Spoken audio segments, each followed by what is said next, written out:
I think the best way to understand reality is to understand yourself first, because you are the generator of your own reality. If you perceive reality incorrectly, by perceiving your abilities incorrectly, your reality will be messy.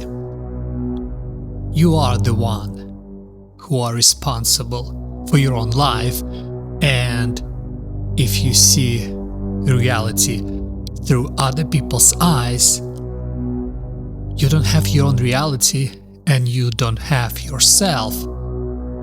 I always thought you have to know yourself. You have to be able to understand yourself. You have to properly assess your opportunities and possibilities. You have to be a realist with yourself, because if you over-exaggerate your potential, eventually life will punch you down and there's no way for you to recover after the life's punches. And to be able to understand yourself, you have to learn.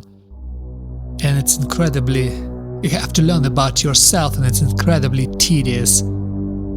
It's incredibly tedious work, because it's every day you have to discover something within yourself that you don't like. You have to identify what you don't like, and you have to try to correct those things that you don't like about yourself. A lot of us just ignore those things, think that they would disappear, but they don't. They stay on the background and they always interfere with your present decision that you're making right now, and therefore they're affecting your future. If you don't correct them, and it's really hard to do, then they will affect your life again and again and again and again. They're always going to drag you down. And we all know what's wrong with us. We all know what must be corrected, but we don't do this. We postpone our correction for tomorrow, and then the day after tomorrow, and the day after tomorrow, and eventually we come to such a disastrous life that we almost don't recognize yourself. I always do this experiment on myself. I try to imagine myself when I was a kid, and I try to ask myself as a kid, would I like myself right now? Would I be proud of myself, of my small achievements? Because your success in life doesn't define by money or fame. It's defined by how you're comfortable with yourself and how you're comfortable with your life, the level of your confidence. Because if you're confident enough with yourself, then actually you're pretty much successful individual. And if you constantly look on other people's life and try to compare yourself to other people, it's stupid, because you don't know other people's life. You don't know other people's struggle. You only know what they show to you. What you have to compare yourself with yourself that you were yesterday or a year ago, and see how much better you become.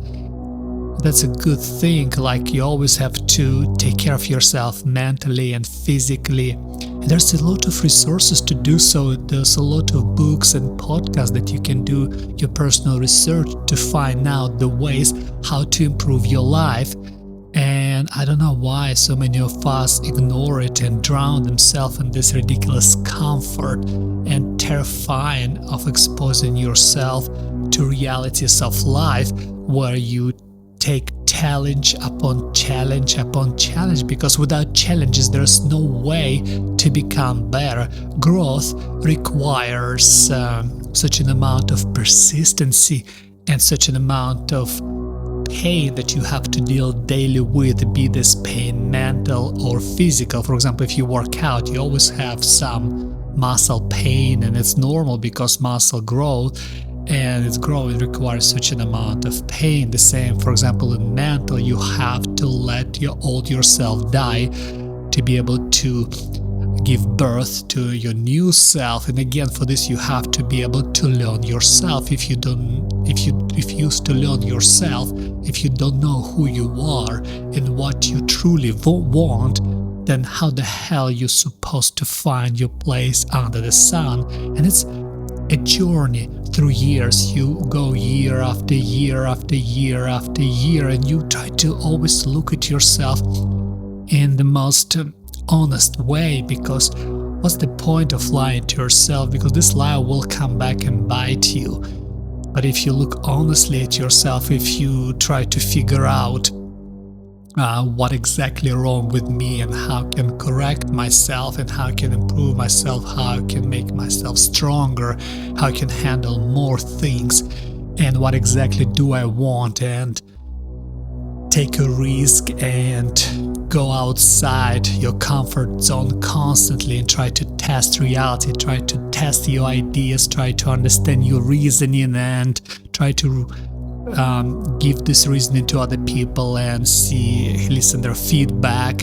That's, I think, the point of life, because you get less angry if you build your life on reasoning and if you build your life on honesty with yourself, because the most important thing in your life is you, and you have to understand yourself. And the more you understand yourself, the more you understand the world around you and the people around you. The more you understand yourself, the more you acceptable of yourself. And once you accept yourself, you will accept others, because you suddenly realize that world is not divided by black and white. There's a bunch of gray areas, and we all fallible, we all make mistakes, and in the end we are just humans who struggle to understand this life and ourselves. And I think it's a good point, and try to change this person you see daily in the mirror. That's what I'm trying to do, and I think it's a good goal to accomplish, which we will never will, because we always change it. And or you growing up, become better, or you getting worse. There's no way to stay in one place. That's how life works. You go up or you go down. And one of the best quotes I constantly repeat to myself when it's hard is, the road to hell feels like heaven, and the road to heaven feels like hell.